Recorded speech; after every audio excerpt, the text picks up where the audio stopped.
সব বছরই করে, গত বছরও ওই যে অ্যাটাচ থাকে কি কার সাথে?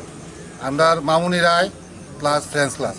এবারও সেম বস্ত্রদান দেওয়া হয়েছে মামুনি রায় প্লাস ফ্রেন্ডস ক্লাব। কতজনকে বস্ত্রদান করেছেন আজকে? বছর করছি ভাই 120 জন। আর কি কি কর্মসূচি, মানে সাংস্কৃতিক কি কি কর্মসূচি রয়েছে? পুজোর কয়দিন চলে আপনাদের? পর্যন্ত আমরা চলে পুরা 5 দিন, মানে শহরের সাথে পাল্লা দিয়ে 5 দিন চলে। 5 দিন চলে। কি কি থাকছে এবার? এবার তো যেমন আজকে আছে, যেমন হুজাগারি নৃত্য আছে 7টা থেকে, হুজাগারি নৃত্য আছে।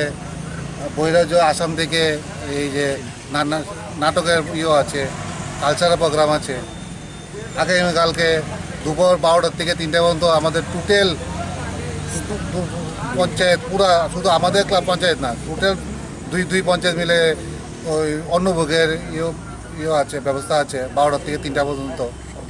সন্ধ্যার সময় সাংস্কৃতিক প্রোগ্রাম আছে। পরশুদিন আগরতলা কলকাতা থেকে আগত শিল্পীদের নিয়ে অর্কেস্ট্রার আছে।